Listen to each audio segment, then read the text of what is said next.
Thank you everybody for tuning in to our virtual Kids Appreciation Day presented by HEB Helping Here. My name is Brittany and I'm a zookeeper here at the Gladys Porter Zoo. We've got a lot of fun things in store for you in the next hour, including keeper chats, interactive activities, crafts, and raffles. Speaking of raffles, let's start this Kids Appreciation Day off by raffling off a backpack filled with school supplies. If you picked up a backpack at our drive-thru event on Thursday, take a look inside. There will be a card with a raffle number on it. I'm going to pass it over to Audrey Trevino from HEB to explain how this is going to work and to help us choose our first winner. Hi everyone, my name is Audrey Trevino Guerra. I am HEB's Public Affairs Specialist. And thanks for tuning in to this year's Kids Appreciation Day. Since it's a virtual event, we're going to be doing a raffle a little differently this year. Throughout this entire program, we'll be drawing numbers from this tumbler for an opportunity for you to win a prize. Like Brittany just mentioned, if you came to the drive-thru event on Thursday, inside your backpack, you should have one of these. In this little white box is your raffle number. So as we do these raffles throughout the virtual event, listen for your number just in case it's called. There's going to be a lot of cool prizes such as bikes, gift cards, sports equipment, and so much more. The first prize we will be raffling off will be a backpack with school supplies so that you can be fully prepared for the upcoming school year. You may have already received a backpack on Thursday, but this one has some bonus items like a Casio calculator. Let's spin away. Good luck to everyone. And our winner will be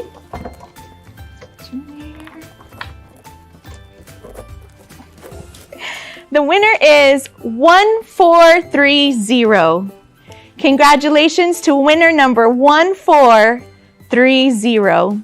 If this is your number, you can stop by the zoo with your card so that you can redeem your prize. And stick around for more prizes throughout the rest of this Kids Appreciation Day program. Thanks, Audrey, and congrats to our first winner. Now let's get started with our first activity.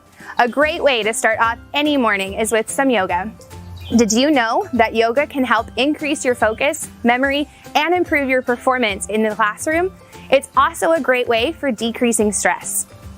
Our special guest is going to lead you through this wild yoga flow.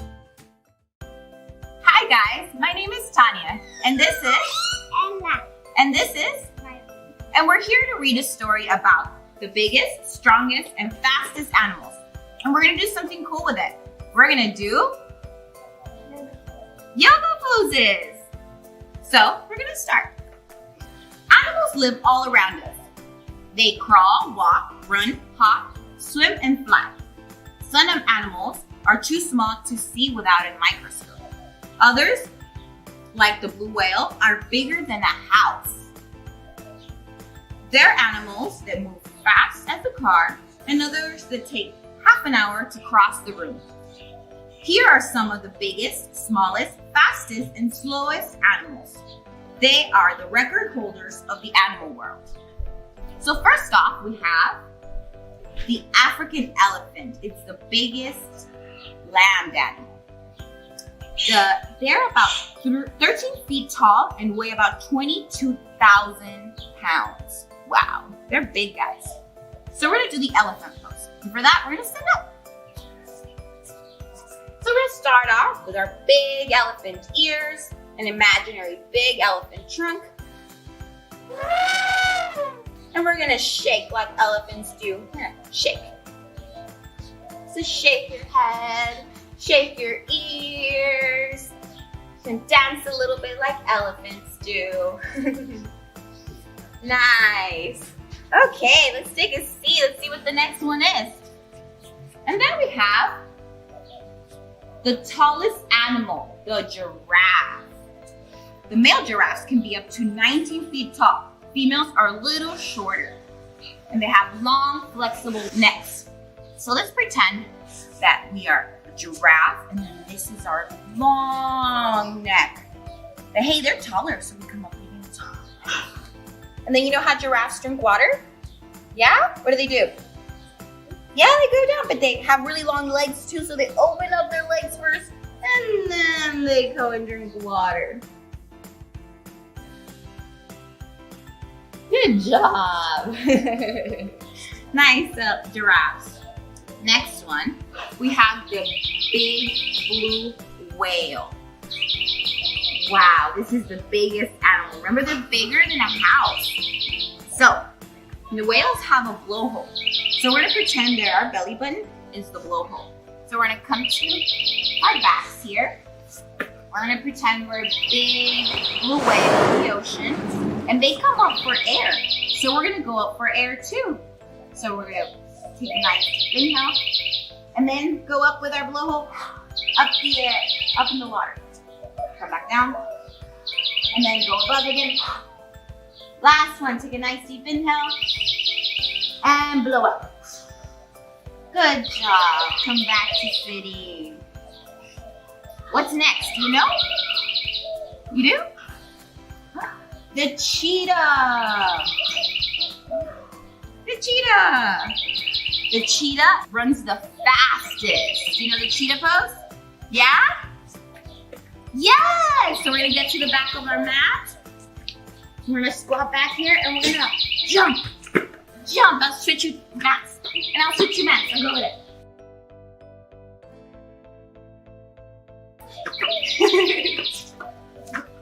Nice. Go faster. Go faster. All right, let's get to our mats. Good job. Next one, we have the longest. There are many kinds of large snakes, but the anaconda is the biggest. So, we're gonna go ahead and be like a snake, like an anaconda, nice and low to the ground. Maybe go slide all the way to your mat. And then snakes like to stay nice and low when they get scared or they see a prey. What do? They go. Then you look. Come back down. Try one more time. Good job. Next, let's see. And the last animal we're gonna do is the Galapagos tortoise. Lives the longest of all the animals. So we're gonna bring our feet to a diamond and bring our arms underneath our legs and we're nice and low. Oh, those are beautiful tortoises. And we're just gonna wiggle around like tortoises do. Live a nice, beautiful, long life. So did you guys learn any new animal poses? Yes. Yeah? I hope you guys did also at home. Thank you so much for joining us. Today we're celebrating Kids Appreciation Day. So go out and appreciate a kid. Good job, guys. Bye. Thanks, Thanya. I think we're all warmed up now. If you got through that flow with Thanya and her little helpers, I think we're ready for another raffle drawing. Take it away, Audrey. All right, everyone, this is your last chance to win a backpack with school supplies. So let's see who our next winner will be. All right. Our lucky student will be number 0468. Congratulations to number 0468. Now, if this is your number, you can pick up your prize at the zoo. Just remember to bring your card so you can redeem your prize. Congratulations to our winner. If you haven't won yet, don't worry. We still have really cool prizes to give away, so keep your raffle cards close by. Up next, our Associate Curator of Birds will be introducing you to our trio of cassowaries. Hello, my name is Tony Torres, and I'm the Associate Curator of Birds at the Gladys Porter Zoo. Today, we're going to talk about our southern cassowary chicks. The Gladys Porter Zoo's bird department welcomed 3 chicks this May. It had been 24 years since we have had chicks here at the zoo. Mom Clementine and Dad Irwin can be seen out on exhibit while the chicks remain behind the scenes under supervision from the bird department keepers. Southern cassowaries are found in the tropical rainforests of northeastern Australia, New Guinea, and Indonesia. Females can grow to be 6 feet tall and tend to be bigger than the males. They are considered frugivores, and their diet mainly consists of fruit. These birds are solitary, coming together only to breed. The male incubates the eggs and raises the young. They would normally stay with dad for approximately 9 months after they hatch. Our male Irwin incubated these eggs for the majority of the incubation process. Cassowary eggs are not easy to check for fertility because of the thickness of their shell, so x-rays are needed in order to check whether they're viable or not. After x-raying all the eggs, 3 of them were fertile. We removed those eggs and placed them in our incubator room, housed in the back of the zoo.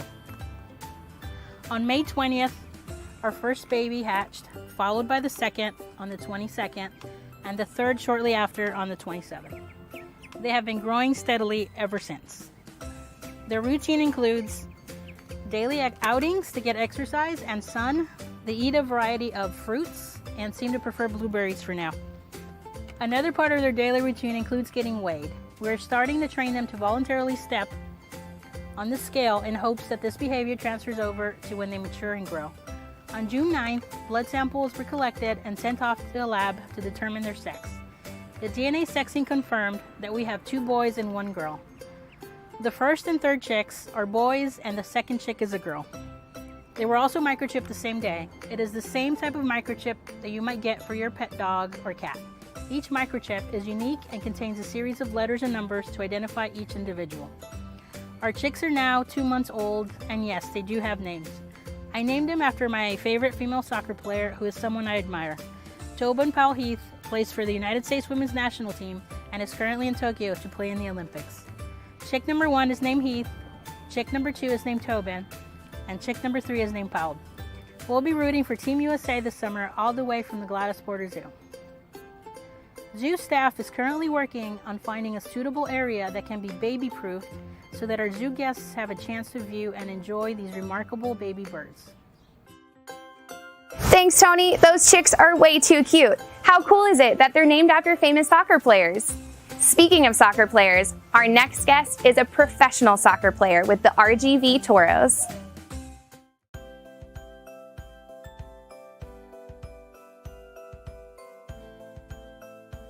Hi guys, my name is Rodrigo Lopez. I'm a midfielder. I'm number 8 for RGV Toros.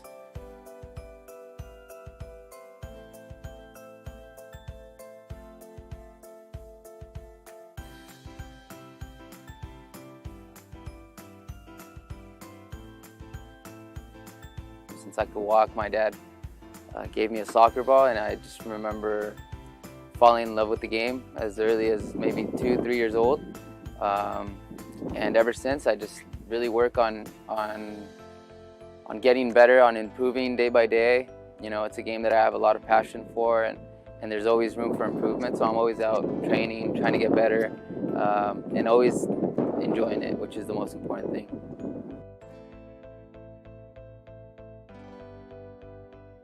My goal was always to be a professional soccer player. So, you know, I did everything possible to become one. I trained really hard, like I said, and here I am now. You know, I'm on 17 years of playing professionally. So, you know, I like to think of it as something that, you know, I worked really hard for, and I'm really proud of it as well.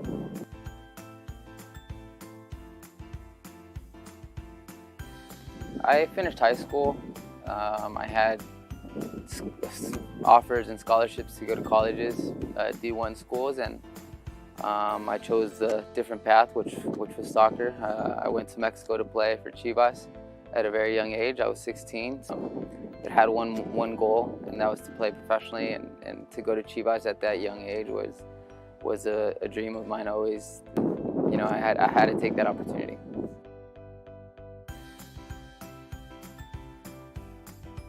I eat really healthy when I can. Once in a while I'll throw in there a pizza or hamburger, but some fries. But all jokes aside, I try to take care of myself as best possible. You know, eat well, hydrate myself well, and obviously train to the fullest every day that I come out here and put my the jersey on. This practice jersey, I always try to give my all.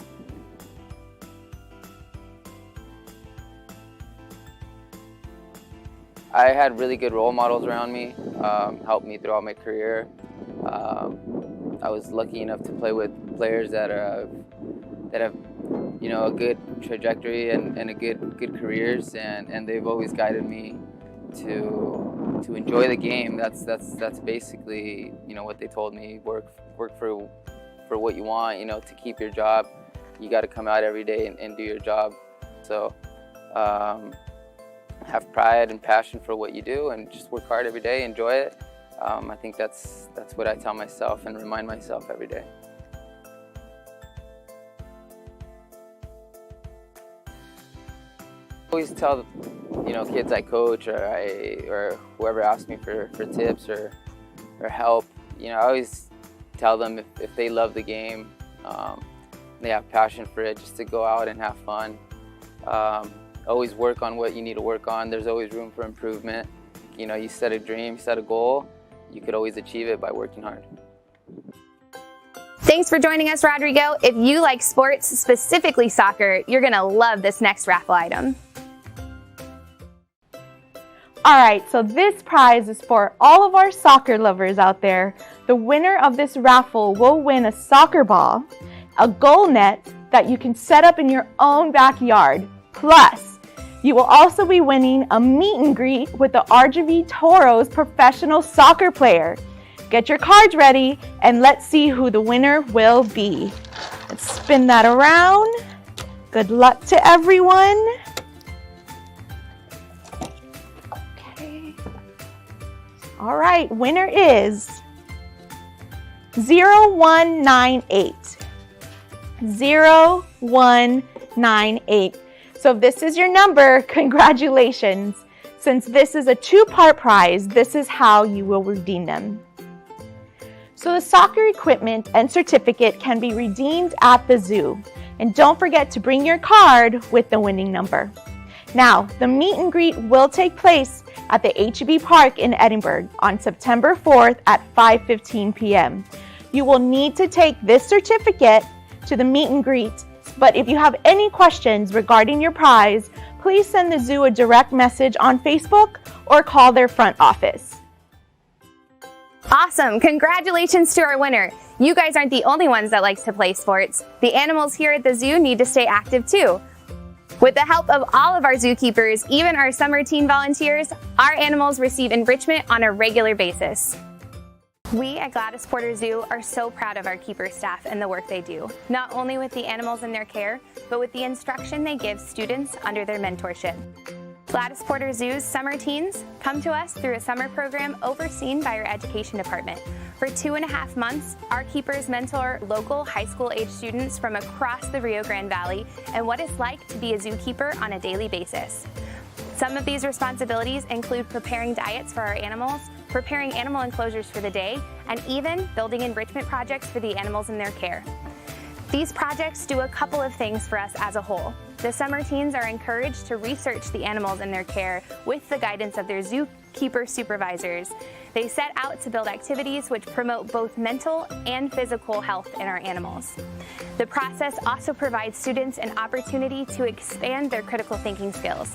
By making animal behavior observations here on zoo grounds and researching naturalistic behavior known to those animals in the wild, they can build the frame for enrichment activities which will allow the animals in our care to exhibit species-specific behaviors, enhancing their overall health. Giving our animals the opportunity to exhibit their naturalistic behavior is just as important as veterinary care and proper nutrition. Animal enrichment can be broken down into several categories. Habitat manipulation can mean introducing logs for perching or changing types of substrate. Cognitive activities encourage problem solving. Things such as puzzle feeders, which encourage foraging, are considered cognitive-based enrichment. Sensory-based activities can be anything from recorded sounds that are played for the animals or scents such as perfumes and spices. Food-based enrichment involves presenting the animal's regular diet in a novel way or broadcasting new food items such as seeds. Introducing their food in new and interesting ways is important in preventing issues such as boredom. Social enrichment gives the animals an opportunity to interact with others of their own species or even other species. This can be achieved by increasing social play or with human interaction such as conditioning or training sessions. And finally, good old-fashioned toys. Most toys will serve a dual purpose, doubling as one of our previously mentioned categories in bringing out naturalistic behaviors in our animals. Our keepers pass along years of experience and their own research with specific animals and their enclosures. Once the enrichment is researched, built, and used, our keepers and summer teens talk about how the activities went and discuss the potential for improvement. The planning, researching, and creation of these enrichment activities is a learning experience for our summer volunteers as well as an important part of our animals' day-to-day lives. The activities keep our animals both physically and mentally active, which in turn ensures that they are healthy and happy. Being active is so important for both kids and animals. It's also really important to make sure that you're fueling your body with healthy foods and snacks. That's why up next, we have a dietitian from HEB who's going to show you how to make a healthy back-to-school snack. Hi there everyone, my name is Joanne and I'm a dietitian with the HEB Nutrition Services Program. I'm so excited to be here today to share with you a nutritious and delicious snack recipe the whole family can enjoy in honor of Kids Appreciation Day at the zoo. I know the summer months are unbearably hot and we typically showcase a better for you smoothie recipe, but I've been playing with chocolate and peanut butter in my dessert recipes lately, and I've been loving it, let me tell you. So I wanted to share one of those recipes with you here today. And I did say dessert, so our snack recipe is more of a dessert today. We're gonna be making a peanut butter, banana, and a waffle parfait. We need just a few key ingredients, and our 2 star ingredients today are gonna be these Kodiak Cake Power Flapjacks. Now they're frozen and you can buy them in the waffle or flapjack form. They're whole grain, high in fiber and protein, and they make an excellent breakfast on the go option for kids and adults. Our 2nd star ingredient is going to be this HEB plain Greek yogurt. I love to keep plain Greek yogurt in the refrigerator. It's a very versatile ingredient that I can use in so many recipes. I can use it to make a better for me chicken salad by swapping out some of the mayonnaise in that salad. I can also use it to make a better for me ranch dip, or I can sweeten it up with some vanilla, some artificial sweetener, and some cinnamon to add to a dessert like we're gonna do today. Now, I'm gonna use that yogurt and these Kodiak cakes with some banana slices and peanut butter to make this parfait a hunger-busting snack. When I think of the ideal hunger-busting snack, I think carbohydrate plus protein and fat. Now, whether you like savory or sweet options, always keep in mind for a snack, carbohydrate plus protein and fat. The carbohydrates are going to give our body a fuel source, right, to give us energy for our day, and the protein or fat will serve to give us that fullness that we need to last longer in our snacks and in our meals. In today's recipe, we're using all 3 of those macronutrients. Our carbohydrate and protein are coming from these 2 star ingredients, the yogurt and the waffles or the pancakes. Our carb, protein, and fat is coming from the peanut butter, and those carbohydrates from the bananas, of course, will also serve as a nice little sweet craving. Now, all these ingredients can be found at your local HEB, and so many more, of course. To get started with our recipe here today, I've already toasted up and cut into little cube pieces these flapjacks. I'm gonna set those aside for now. To make our yogurt, to sweeten this up, essentially, I'm gonna have about a half a cup of yogurt in this bowl. I'm gonna add just a 1/4 teaspoon or so, a little dash, right, a little sprinkle of that vanilla extract. Same with the cinnamon, a little sprinkle. There we go. Actually, I like a little bit more cinnamon. It's my favorite. I'm gonna go ahead and add 1 packet of monk fruit sweetener. Now you can use sucralose, which is Splenda, or you can use stevia, whichever your preference is. I'm gonna go ahead and use monk fruit today. We're gonna mix that until it's well combined. Just make sure that it's stirred well. Now I'm ready to start layering if you're ready to start layering. So we're gonna take our serving dish here, and the base of that is gonna be just a heaping spoonful of that yogurt as a base. I know this is plain yogurt, I'm gonna call it vanilla yogurt because that's what we did to it. It's nice and sweet and it's vanilla flavored. We're gonna add some banana slices as our 2nd layer.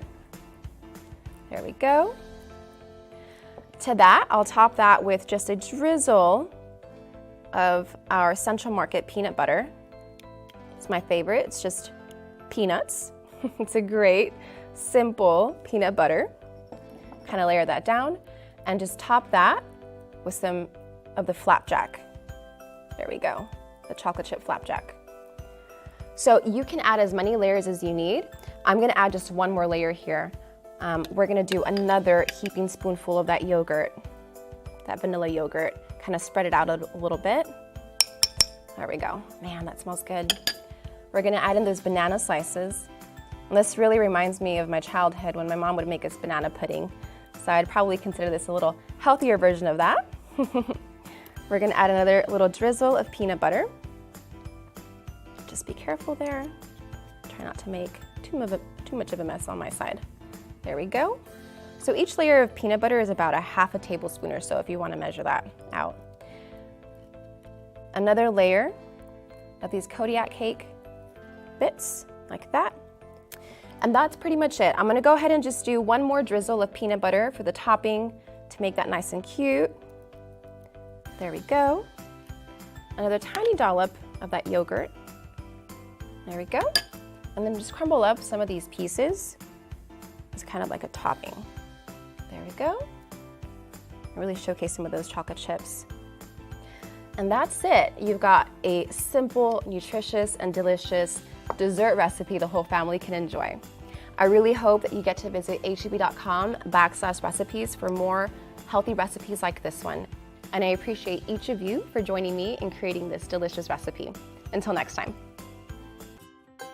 Yum, that snack looks so delicious and easy to do at home. And since you can get all the ingredients here at your local HEB, you're gonna love this next raffle item.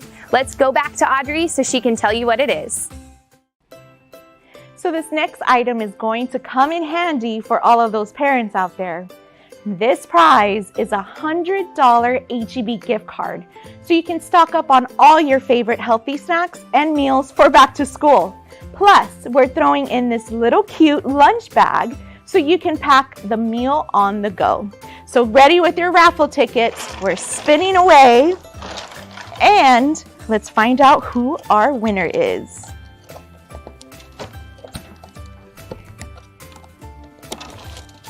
All right, the winning number is 0207.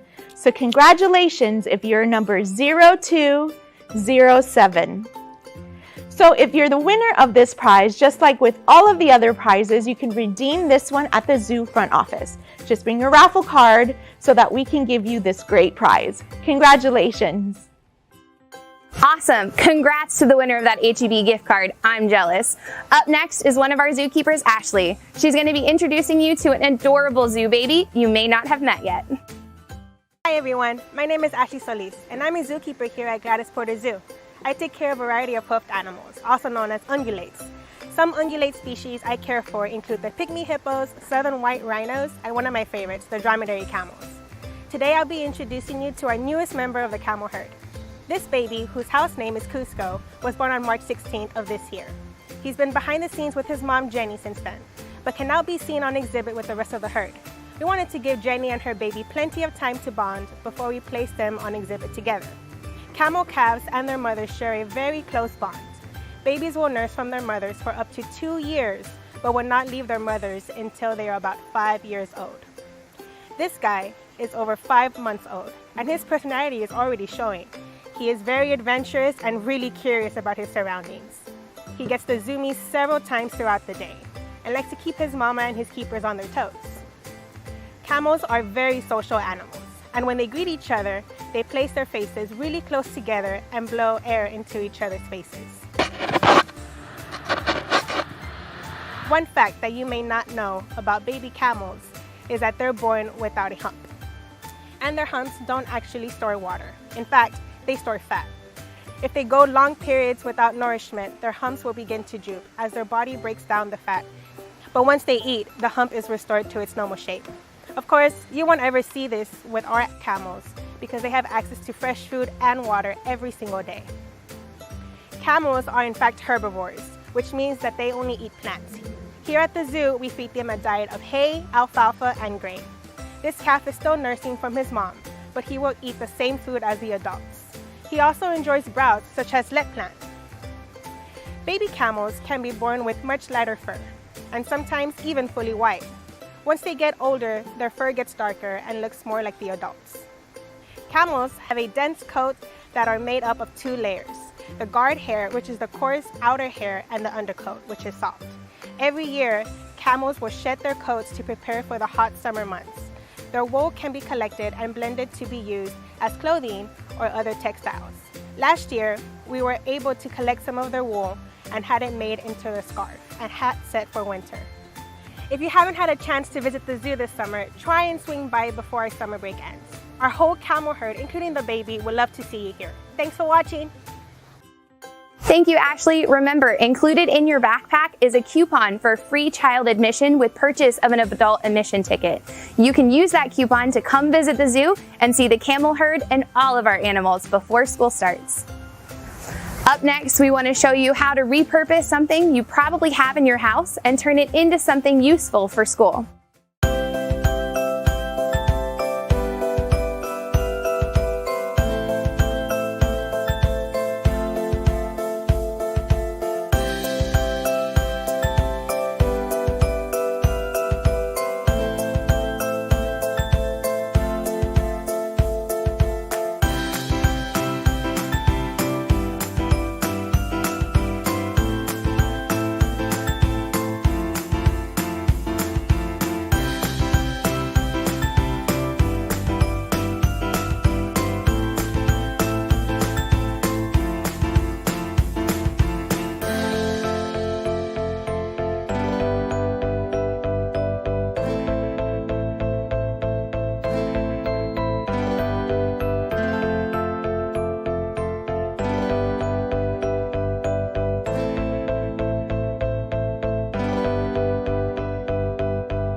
What a great way to repurpose your snack bags. Get some help from your parents and try to make your own at home. Your pencil case will be as unique as you are. Coming up is a presentation by Abigail, who's part of our Students Teaching Students program. Hello, my name is Abigail, and today I'm going to bring you a presentation by STS, which is Students Teaching Students, which is a volunteer program in which middle school and high schoolers come in and present an animal to the public. And today I will be presenting you an American alligator. So this is an American alligator. His name is Reggie. They are actually native here to the US in South Carolina, but are also found in Florida, Louisiana, and some parts of Texas. He's also incredibly small. He's probably only 3.5 to 4 feet long when you include the tail, but the adults can get anywhere from 6 to 10 feet long and as far up to 15 feet long for the adult males, and can weigh up to 1,000 pounds. Now he also doesn't look like an adult male alligator. You can see he has yellow bands running across his body, and the adults are pure black. This is because when they are very young, they need to hide in freshwater reeds, rivers, and ponds, and this just helps them camouflage in. Now they do prefer slow-moving freshwaters, so things like ponds, rivers, currents, things like that. But they're also found in resacas and other swampy areas of water, like the Louisiana swamp. Being native to these areas and freshwater, their diet mostly consists of small crustaceans and up to 50% fish. However, they're also known to eat birds, small amphibians, and as well as, whatever else they can drag into the water with them, such as small mammals like young deer. Now this is because they are opportunistic eaters. What that means is they eat any chance they can get because they don't know when their next meal is coming. Now, he's very, very small, so he probably wouldn't get much more than small fish than crustaceans. But even though he is very small, his bite force is very immense. They can do up to 100 pounds per square inch in their mouth, which could be up to 900 for someone his size. And that is very, very strong. But because they have such a strong closing force, they have no opening force. So even just holding your fingers over their mouth can keep their mouth shut. Now, their mating season is in the late spring to early summer, so think, March to June.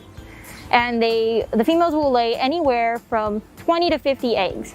These take about 60 days to hatch, and the whole time the mother will stay by the nest, only leaving to get water while she watches over to make sure no, scavenger animals dig up the eggs. Once these guys start to hatch, they will actually make a squeaking type of noise, which is very strange because alligators are considered the loudest reptile known to man, even though they have no vocal cords.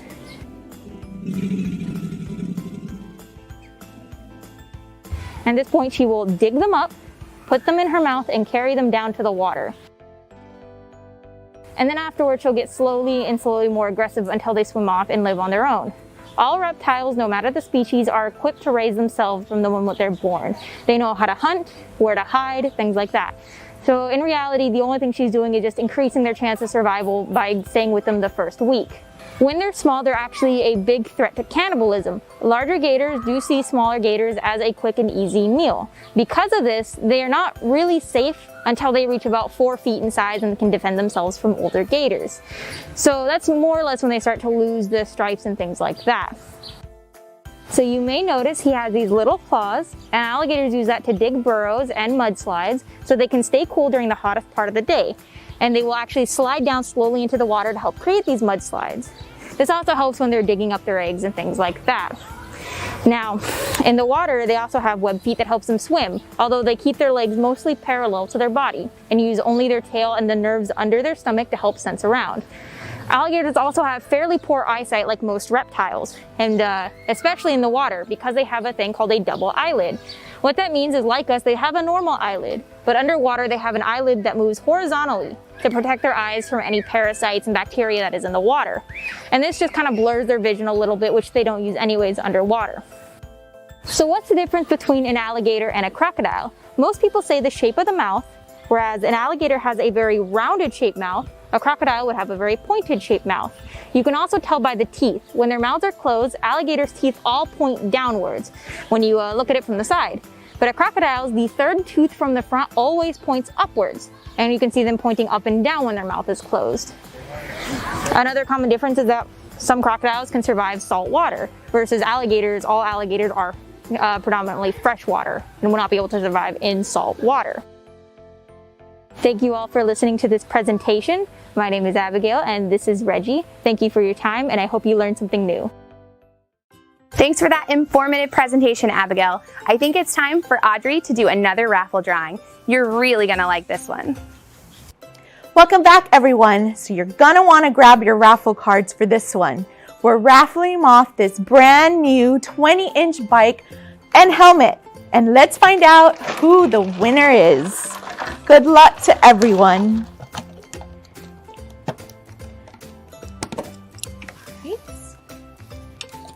And winner is 0577. 0577. So that's your number. Congratulations. Bring your card to the zoo to redeem your brand new bike and helmet. And if you didn't win this one, we have one more bike we'll be raffling after this next lesson. So stick around for that. Thanks, Audrey. She's right. Up next, we have Officer Ramos with BISD Police. He's going to be teaching you all you need to know about bike safety. Hello, Officer Ramos with Bronzo ISD Police Department, Bike Patrol Division. Here to talk to you a little bit about bike safety rules. So before you start riding, remember your ABCs for biking. A stands for air. Check the air in your bike. B, remember to check your brakes on your bike. And C stands for chain. Make sure your chain is tightly fitted on your bike. Next, we'll talk about helmets. A properly fitted helmet can prevent head injuries. Did you know that 300,000 kids go to the emergency room for not wearing their helmet while riding? Helmets need to be properly fitted, 2 inches above the eyebrow, and fully strapped. Next, we'll talk about the bike. Make sure you have a properly fitted bike. Small or tall, the right size of bike will avoid you taking a fall. Remember, the seat has to hit you around the hip area, and when you get off the bike, both feet have to be touching the ground. Remember guys, riding day or night, make sure you wear brightly colored clothes. That way it helps cars see you on the road better. Remember, when riding at night, make sure we have the proper equipment. Make sure you have a white light in front and a red light in the rear. When crossing a crossway, look both ways. The best thing to do is to get off and walk across. When riding on the road, follow rules and signs. Stop at the stop signs and always ride on the right. Use your signals. Remember, when you're gonna stop, you're gonna put your hand straight out. When you're gonna turn left, it's gonna be out to the left. And when you're gonna turn to the right, we're gonna place our hands up. Remember, as you hit the roads, no headphones so you can hear the traffic around you. So remember, when you go out on a bike ride, please tell an adult where you'll be heading to. Guys, thanks for watching our bike safety lessons. Make sure you follow all these rules next time you go bike riding. Now that you know how to be a safe and responsible cyclist, you're ready to hit the streets with an adult, of course. This leads us to our final raffle of the day, which means this event is almost over. Thank you so much for joining us this year. We hope you had a blast. We'd like to take this time to thank all of our sponsors, the City of Brownsville, Brownsville Public Utilities Board, Digital 101.5, KVEO Local 23 News, and of course, our presenting sponsor, HEB. I'm gonna pass it over to Audrey one last time to help us find our last winner. Good luck and thank you for watching. All right, everyone, listen closely. This is the last raffle of the event and may be the last chance to win if you haven't already. This raffle will be for another 20-inch bike with a matching helmet, so you can put all your bike safety knowledge to good use. Here we go. Good luck to everyone. I hope y'all had an amazing day, and let's see who gets to take that last bike home. So winner is 0428. Number 0428. Congratulations. So that's the winner for our final prize. And in case you missed a part of this program, the following are the winning numbers for all of the drawings that we did throughout the entire program. If your number is here, you can pick up your prize at the zoo. And remember to bring your raffle card with you. So that's it, our Virtual Kids Appreciation Day. We hope you had some fun and learned some new things. At HEB, it is vital that we continue to support our children's education in the Rio Grande Valley. We're proud, long-standing partners with the Gladys Porter Zoo to ensure that we provide essential school supplies to the children of the Rio Grande Valley. We hope you enjoyed all of the supplies that you got on Thursday. You got a composition book, a highlighter, you got some pencils. Not only that, you got this cool red HEB backpack. On behalf of everyone here, we wish you a safe and fun school year. See you next time.